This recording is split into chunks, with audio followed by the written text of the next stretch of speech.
Hey there, story lovers. Before we jump in, drop a comment below where are you watching from today. And if you love wild twists like this one, hit that subscribe button so you don't miss more. Now, let me ask you something. Have you ever met someone who thought they could boss everyone around, only to get a big surprise? Stick around because this story's got a twist you won't see coming.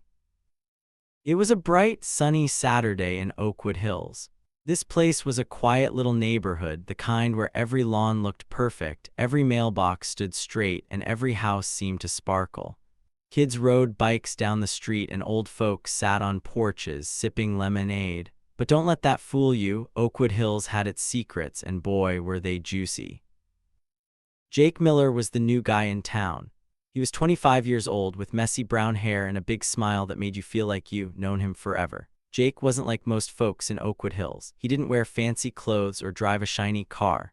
Nope, Jake was a mechanic. His hands were always a little dirty from fixing engines, and he loved building things. His favorite thing of all, his motorcycle. Oh man, that bike was something else. It was black and shiny, with chrome parts that gleamed in the sun like a superhero's shield. Jake had built it himself, piece by piece, late at night in his old garage. To him, that bike wasn't just a ride, it was his pride and joy. When Jake moved into his little house on Maple Street, he rolled his motorcycle right into the driveway. He'd park it there, wipe it down with a rag, and grin like a kid with a new toy. The bike wasn't loud or messy, it just sat there looking cool, but not everyone thought so. See, Oakwood Hills was full of nosy neighbors, the kind who'd peek out their windows and whisper if your grass grew too long. And Jake, well, he was new, he was young. He didn't look like he belonged in their perfect little world. To some folks, that made him an easy target. The first day Jake moved in, he was carrying boxes from his truck when he noticed a lady staring at him. She stood across the street, arms crossed, her lips pressed tight like she'd just tasted a lemon. Her name was Karen Thompson, but everyone called her HOA Karen behind her back. HOA stood for Homeowners Association, a group that made rules for the neighborhood. Karen was the boss of it, and she acted like she owned the whole place. If your trash can was out too long or your flowers weren't pretty enough, Karen would know. And she'd let you know too, with a sharp voice and a wagging finger. Jake didn't know Karen yet, but he saw her watching him. He gave her a friendly wave, thinking maybe she's just curious. But Karen didn't wave back. She turned and marched into her house, slamming the door. Jake shrugged. Okay then, he mumbled, grabbing another box. He wasn't here to make trouble. He just wanted a quiet place to live, fix bikes, and maybe make a few friends. But deep down, Jake had a feeling things wouldn't stay quiet for long. The next morning, Jake was out in his driveway, polishing his motorcycle. The sun was shining, birds were chirping, and the air smelled like fresh-cut grass. He hummed a tune, wiping down the bike's handlebars until they sparkled. That's when he heard footsteps, fast, angry ones. He looked up and there was Karen storming toward him like a thundercloud. Her face was red and her eyes were narrowed. She pointed at the motorcycle like it was a monster. "What is that doing here?" she snapped. Her voice was so loud, a couple of neighbors peeked out their doors. Jake stood up, wiping his hands on his jeans. It's my bike," he said, keeping his voice calm. "I park it here, it's my driveway." Karen's nose wrinkled. "That thing is ugly, it doesn't belong in Oakwood Hills," she said. "We have rules, young man, rules that machine is against them." Jake tilted his head, confused. He'd read the HOA rules when he moved in. There was nothing about motorcycles. "Ma'am," he said politely, "I checked the rules, my bike's fine." Karen didn't like that, not one bit. She stepped closer, her hands on her hips. "Don't you talk back to me," she said. "You're new here, you don't know how things work. I'm in charge and I say that bike goes." Jake just looked at her, his brown eyes steady. He wasn't scared, but he wasn't mad either. He could tell Karen was used to getting her way. But Jake wasn't the kind of guy to back down easy. "Ma'am," he said again, "my bike's not hurting anyone. I'll keep it clean and quiet." Karen huffed, her face getting redder. "We'll see about that," she said, spinning around and stomping back to her house. Jake watched her go, scratching his head. What's her problem, he thought. He didn't know it yet, but Karen was already planning her next move, and it was going to be a doozy. Over the next few days, Jake settled into his new place. He unpacked his tools, hung a few posters in his living room, and even planted some flowers by his porch to make the neighbors happy. Every morning, he'd check on his motorcycle, making sure it was safe and shiny. But every time he stepped outside, he felt eyes on him. Neighbors would whisper when he walked by. "That's the new guy," they'd say, "the one with the loud bike." Jake's bike wasn't loud, it didn't even have a muffler that roared, but rumors spread fast in Oakwood Hills. One afternoon, Jake was fixing a flat tire on his truck when a kid rode by on a skateboard. The kid, a boy named Tommy with freckles and a gap-toothed grin, slowed down.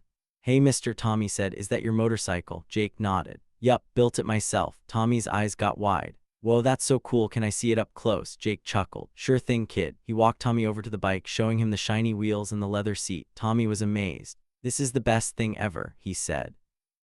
"Why's everyone so mad about it?" Jake leaned against the bike. "Not sure, Tommy. Some folks don't like new stuff, I guess." Tommy frowned. "It's probably just Karen. She's always mad about something. She yelled at my mom for painting our fence blue." Jake laughed. "Sounds like she's got a lot of rules." Tommy nodded. "Yeah, be careful, okay? She's tricky." Jake ruffled Tommy's hair. "Thanks for the heads up, buddy." That night, Jake sat on his porch, sipping a soda and watching the stars. The neighborhood was quiet, but he couldn't shake a funny feeling. Karen's words kept replaying in his head. "You don't belong here." Most folks would have ignored her, but Jake was different. See, Jake wasn't just a mechanic. He had a secret, something big, something nobody in Oakwood Hills knew. He wasn't looking for trouble, but he wasn't afraid of it either. And if Karen wanted to push him, she was about to learn who she was really dealing with. The truth was, Jake had a knack for noticing things. Back in his old town, he'd helped out some folks who needed it, folks who were getting picked on or cheated. He didn't brag about it, but he was good at figuring out when something wasn't right. And in Oakwood Hills, something definitely wasn't right. Karen wasn't just bossy, she was nervous. Jake had seen it in her eyes, the way she kept looking around like she was hiding something. He didn't know what it was yet, but he was curious. And when Jake got curious, he didn't stop until he found answers. By Sunday morning, the neighborhood was buzzing. Jake woke up to find a note taped to his front door. It was typed, not handwritten, and it said, "Get rid of that bike or you'll be sorry." No name, but Jake had a pretty good guess who'd left it. He folded the note and tucked it in his pocket, a small smile on his face. Karen thought she could scare him. She thought he was just some kid with a loud bike, but Jake wasn't scared. He wasn't even mad. He was ready. As he walked to his driveway, he saw Karen's car parked across the street. She was inside, watching him through her window. Jake waved nice and slow like he didn't have a care in the world. Karen's curtain snapped shut. Jake chuckled. Game on, he thought. He didn't know exactly what Karen was up to, but he knew one thing for sure. She was about to get a surprise she'd never forget. The trouble in Oakwood Hills kicked off with Karen Thompson. Everyone called her HOA Karen, but not to her face. She was like the queen of the neighborhood, bossing people around as if she owned every house and tree. Karen was the head of the Homeowners Association, or HOA for short. That meant she made rules for everyone to follow. If your grass grew a tiny bit too tall, she'd leave a mean note on your door. If your mailbox tilted even a little, she'd call you up and scold you. And if she didn't like how your house looked, watch out. Karen had a way of making life tough. Now Karen had her eyes on Jake Miller, the new guy with the shiny black motorcycle. Jake was young, only 25, and he didn't act like the other neighbors. He wore old jeans and had grease on his hands from fixing engines. To Karen, that made him trouble. The very first time she saw Jake's motorcycle parked in his driveway, her face scrunched up like she'd smelled something bad. That bike was his pride and joy, but to Karen it was a problem, a big, shiny problem. One sunny morning, Jake was out front cleaning his bike. He was humming a song, wiping down the handlebars until they sparkled. That's when Karen came marching across the street. Her shoes clicked loud on the pavement and her arms were crossed tight. She stopped right at Jake's porch and pointed at the motorcycle. "That thing's an eyesore," she snapped, her voice sharp like a teacher catching you chewing gum. "It's against the rules. Move it right now or you'll be sorry."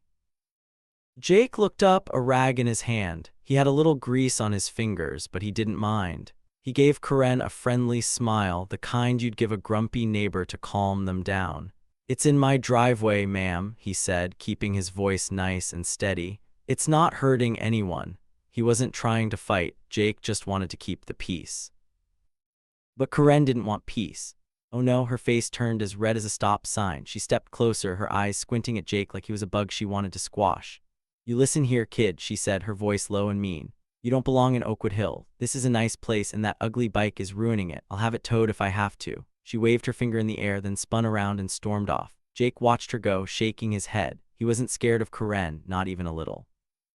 But something caught his eye. As she walked away, Corinne's hands were shaky. She kept glancing over her shoulder like she thought someone was watching her. What's she so nervous about? Jake wondered. It was weird, and it stuck in his mind like a puzzle piece that didn't fit. The next day, things got worse. Jake came home from the auto shop where he worked and found a letter taped to his front door. It wasn't a friendly note like the kind you'd get from a neighbor with cookies. Nope, this one was typed in big, angry letters. It said, "Your motorcycle violates HOA Rule 47B. Remove it by tomorrow or you'll pay a $100 fine." Jake read it twice, scratching his head. He looked at the HOA rules when he moved in, and there was no Rule 47B, not even close. He chuckled, folding the note and tucking it in his pocket. "Nice try, Corinne," he mumbled, but he wasn't mad. If anything, he was curious.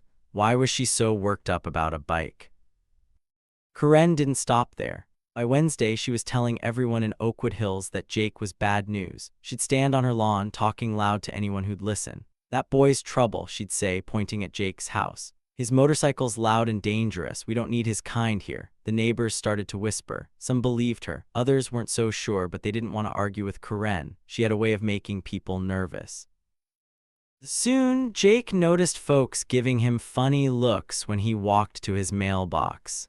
A few even crossed the street to avoid him. It wasn't fair, but Jake didn't let it bug him. He'd dealt with bullies before, and Corinne was just a grown-up version. On Thursday morning, Jake was fixing a loose bolt on his bike when he heard a car slow down. He looked up, and there was Corinne driving by in her fancy white SUV. She rolled down her window and stared at him. "You're still here," she called out, her voice dripping with scorn. "I warned you, kid, that bike's gotta go." Jake stood up, wiping his hands on a rag. "Morning, ma'am," he said, calm as ever. "Bike's still in my driveway, not breaking any rules." Corinne's eyes flashed with anger. "You'll see," she shouted, then sped off. Jake tilted his head. "She's really got it out for me," he thought. But again, he noticed something odd. Corinne's voice was loud, but her hands were gripping the steering wheel tight, like she was scared of something. It didn't add up. That afternoon, Jake decided to take a walk around the neighborhood. He wanted to clear his head and maybe figure out why Corinne was so mad. As he passed by the park, he saw a group of neighbors chatting. One of them, an older lady named Mrs. Lopez, waved him over. "Jake, right," she said, her smile kind. "Don't mind Corinne too much. She's always picking fights." Jake nodded. "Yeah, I noticed," he said. "What's her deal?" Mrs. Lopez sighed. "She likes being in charge, thinks she runs this place. Just keep your head down, and she'll move on to someone else." Jake thanked her and kept walking, but he wasn't so sure Corinne would move on. She seemed too focused on him and too jumpy. Later that evening, he was sitting on his porch, sipping a lemonade, when he saw Corinne across the street. She was on her phone, packing back and forth in her driveway. Her voice was low, but Jake caught a few words. "Hurry up, can't wait much longer." She sounded worried, not bossy. Jake leaned back in his chair, thinking hard. What's she hiding? He wondered. He didn't have proof, but his gut told him Corinne wasn't just mad about his bike. There was something bigger going on. By Friday, the tension was thick. Jake woke up to another note on his door. This one was even meaner. "Last chance. Get rid of that junk or I'm calling the cops." Jake read it and laughed out loud. The cops, for a motorcycle in his own driveway. He wasn't worried, but he was starting to get annoyed. Corinne wasn't just being rude, she was trying to push him out. And Jake didn't like being pushed. He decided to keep his eyes open. If Corinne was up to something sneaky, he'd figure it out. For now, he'd stay calm, keep his bike shiny, and let her make the next move. Things in Oakwood Hills were getting spicy, and not the fun kind like pizza with extra pepperoni. Corinne Thompson, the HOA queen, was on a mission to make Jake Miller's life tough. After their first big fight about his shiny black motorcycle, she didn't back off. Nope, she turned up the heat like a stove left on high. Over the next week, Corinne went all out, trying to push Jake to give up and move away. But Jake, he wasn't the type to run from a bully, even one with fancy HOA rules and a loud voice. Every day, Corinne found new ways to bug Jake. On Monday, he got a letter in his mailbox. It wasn't a nice one, like an invitation to a barbecue. It was mean, typed in big letters that practically shouted, "Your motorcycle is against the rules. Pay a $50 fine or else." Jake read it and shook his head. He knew there was no rule against his bike. He'd checked. He crumpled the letter and tossed it in the trash, but he didn't get mad. Instead, he went outside, polished his bike until it gleamed, and parked it right where Corinne could see it. By Tuesday, Corinne was back at it. This time she taped a new note to Jake's front door. It said, "Second warning, $75 fine for that ugly bike." Jake laughed when he saw it. $75, he said to himself. She's dreaming. He didn't pay a dime, but he kept the note, tucking it in a drawer with the first one. Karen was trying to scare him, but Jake wasn't scared. He was starting to think she was up to something bigger than just hatting his motorcycle. Karen didn't stop with letters. She started talking to the neighbors, spreading stories like wildfire. On Wednesday, Jake was mowing his lawn when he noticed two ladies across the street whispering. One of them, Mrs. Carter, pointed at him and said, "That boy's trouble. Karen says his bike's dangerous." The other lady nodded, giving Jake a frown. Jake waved at them all friendly, but they turned away fast. It stung a little, but Jake shrugged it off. He wasn't here to make enemies. He just wanted to live his life. Still, he couldn't help but wonder why Karen was so good at getting people to listen to her lies. Even with all the glares and whispers, Jake stayed cool as a cucumber. Every morning he'd walk out to his driveway, check his bike, and give it a quick wipe down. Sometimes he'd see Karen's white SUV drive by, slow and sneaky. She'd stare at him, her eyes like lasers. Jake would just smile and wave, big and cheerful, like he was saying, "Nice day, isn't it?" It drove Karen bananas. One time she rolled down her window and shouted, "You think you're so smart, kid? You'll be gone soon." Jake didn't answer, he just kept waving until she sped off, her tires squealing. What's got her so mad, he thought. It was more than the bike, he could feel it. On Thursday evening, something happened that made Jake's ears perk up. He was in his garage, tinkering with his motorcycle's chain. The sun was setting, painting the sky orange, and the neighborhood was quiet. That's when he heard Karen's voice outside. She was in her front yard, packing back and forth, talking on her phone. Jake couldn't see her, but her voice carried clear as day. "I don't care how risky it is," she hissed, like she was trying to keep it secret. "Just get it done before anyone finds out." Jake froze, his wrench still in his hand. Finds out what? He wondered. Karen sounded nervous, not bossy like usual. He stayed quiet, listening hard, but she lowered her voice and he couldn't catch any more words. When she hung up, Jake peeked out his garage door. Karen was looking around, her hands fidgety, like she thought someone was spying on her. She didn't see Jake, though, and she hurried back inside. That phone call stuck in Jake's head all night. He sat on his couch, munching on chips, thinking it over. Karen wasn't just mad about his bike, she was hiding something big maybe. Jake wasn't sure what it was, but he decided to keep his eyes open. He wasn't the kind of guy to snoop for no reason, but he was good at noticing things. Back in his old town, he'd helped fix problems for people, like when a shop owner was getting cheated. He didn't brag about it, but he had a knack for spotting trouble. And Karen, she was trouble with a capital T. The next day, Friday, Karen crossed a line. Jake got home from work, tired but happy after fixing a car at the shop. He walked to his driveway, ready to relax, but stopped cold. There was a note taped right to his motorcycle's mirror, the part he polished every day. It wasn't just any note. It was written in red ink, all caps, like it was screaming, "Last warning. Get rid of this junk or I call the cops." Jake stared at it, his eyebrows shooting up. The cops. For a bike in his own driveway, he couldn't help it, he chuckled. "Cops, huh?" he said out loud. "Good luck with that, Karen." Most people would have been mad, maybe even worried. Not Jake. He pulled the note off, careful not to mess up his mirror, and read it again. It wasn't just mean, it was desperate. Karen was trying so hard to get rid of him, and Jake wanted to know why. He wasn't just some kid she could bully. He dealt with tougher stuff than HOA notes before, but this note made him think. Karen wasn't giving up, and she was getting bolder. What would she do next? Call the cops for real?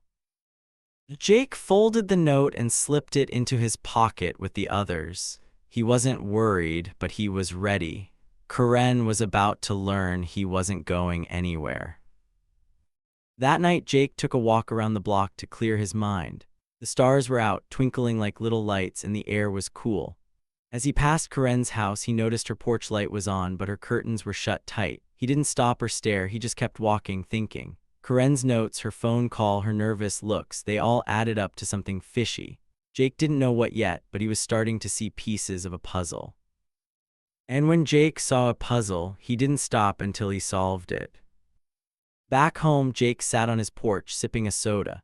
He looked at his motorcycle, gleaming under the streetlight. It wasn't just a bike, it was his way of saying he belonged here, no matter what Karen thought. She could write all the notes she wanted, but Jake wasn't backing down. He leaned back, a small smile on his face.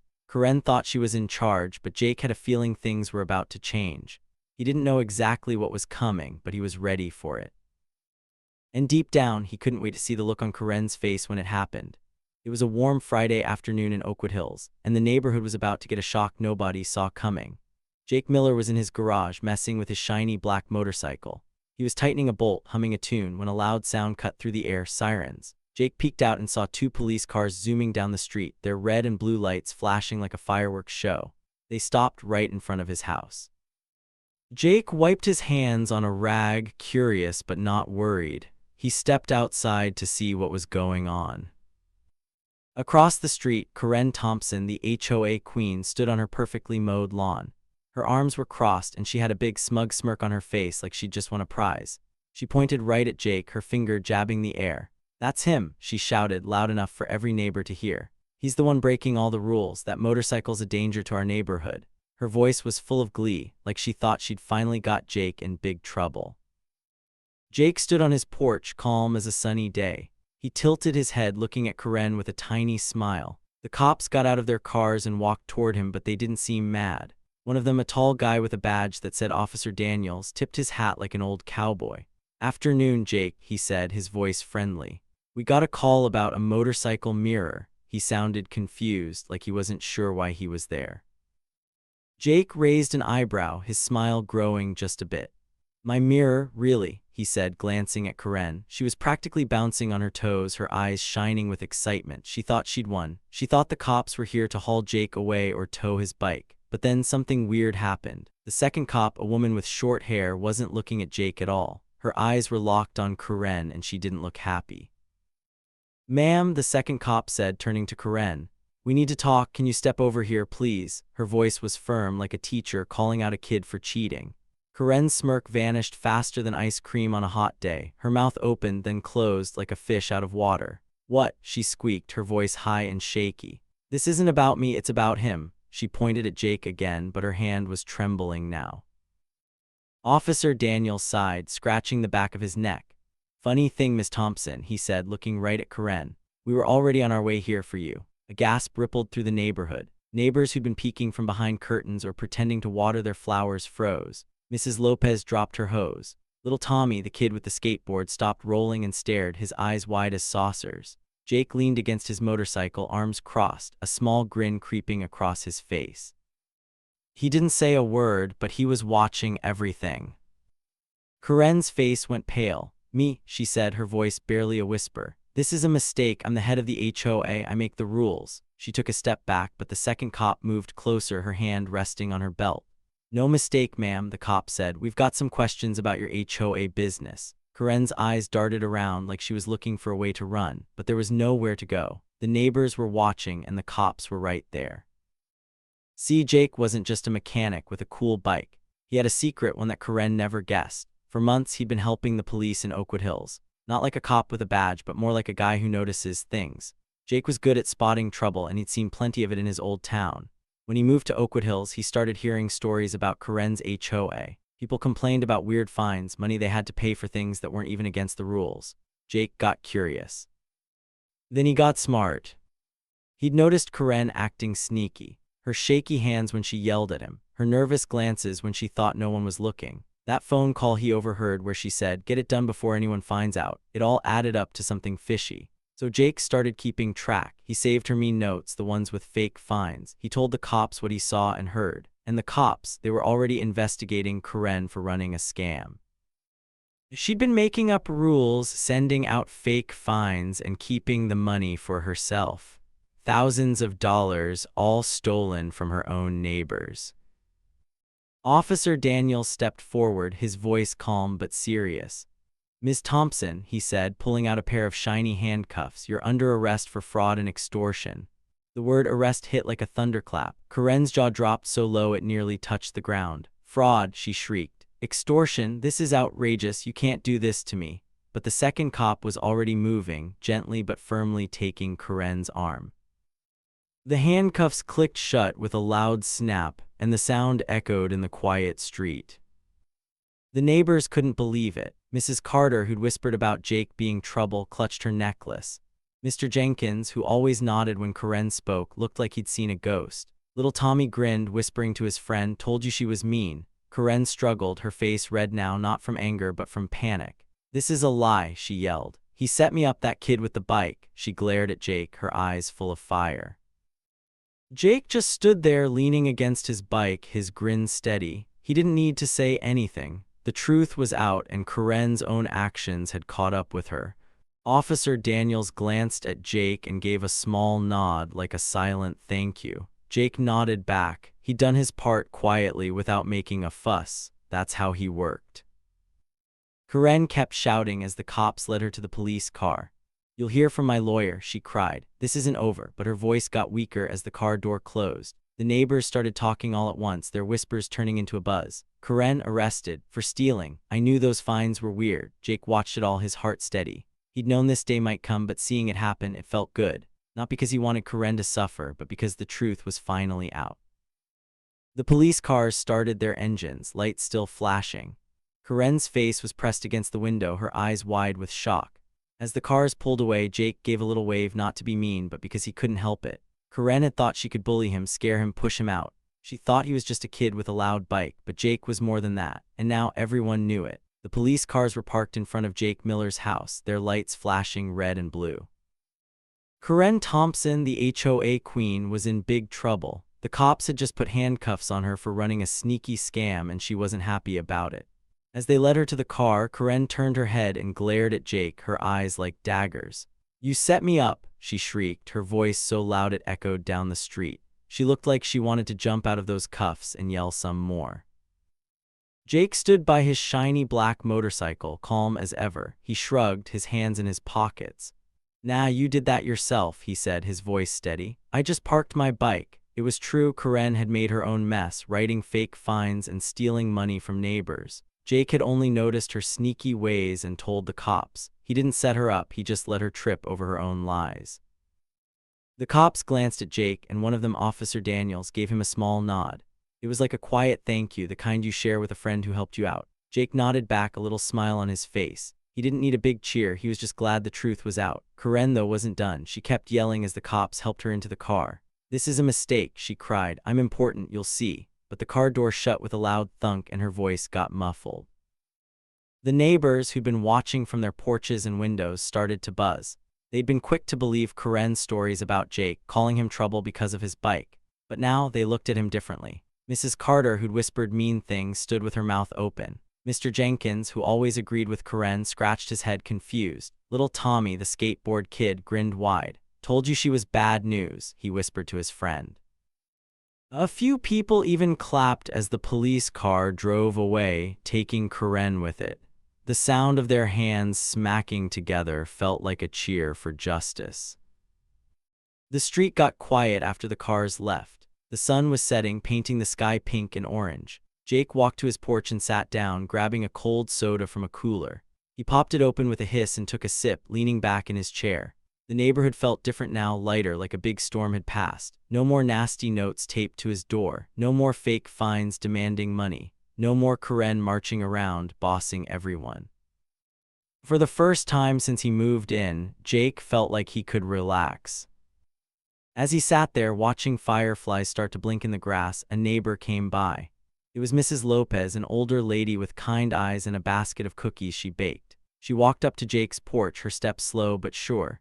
"Jake," she said, stopping at the steps, "I owe you an apology. We all do, we misjudged you." Her voice was soft, like she really meant it. "We thought you were trouble because of what Karen said, but you helped clean things up. Thank you." Jake took another sip of his soda and smiled. "No big deal, Mrs. Lopez," he said. "I was just doing my part." He didn't want a medal or a parade, he just wanted to live in a place where people were fair. Mrs. Lopez handed him a cookie from her basket, a big chocolate chip, one still warm from the oven. "You're a good kid," she said, then turned to head home. Jake munched on the cookie, looking out at the street. Other neighbors were starting to act different too. Mr. Jenkins waved from his yard, not frowning for once. Tommy rode by on his skateboard and gave Jake a thumbs up. Even Mrs. Carter, who'd been so mean, nodded at him from her porch. It wasn't like they all became best friends, but the air had changed. They saw Jake for who he was, a guy who helped, not a guy who caused trouble. The stars came out, twinkling above Oakwood Hills. Jake finished his soda and set the can down. His motorcycle sat in the driveway, shining under a streetlight. It looked proud, like it knew it had one too. Karen had tried to make Jake leave, but she was the one gone now, off to face the consequences of her scam. Jake leaned back, his heart full. Justice had been served, and it felt good, not because he beat Karen, but because the neighborhood could be a better place now. Wow, what a wild ride that story was. So what's the big lesson we can take away? Sometimes the person everyone thinks is just trouble is actually the one making things better behind the scenes. Jake looked like a regular guy with a shiny bike, but he was helping the police catch a sneaky scammer. Karen thought she could boss him around and scare him away, but she had no idea who she was messing with. She didn't see the truth coming, and it hit her like a big surprise. This makes you think, right? People like Karen judge others super fast. They see someone different, like Jake with his motorcycle, and decide he's bad news. But judging quick can make you miss the real story. Jake wasn't causing problems, he was solving them. He stayed calm, watched closely, and helped make the neighborhood fair again. That's pretty cool when you think about it. It shows that you shouldn't believe everything you hear or think you know about someone. The quiet guy next door might just be a hero in disguise. So next time you meet someone new, maybe give them a chance. Don't listen to whispers or mean stories. Look with your own eyes and see who they really are.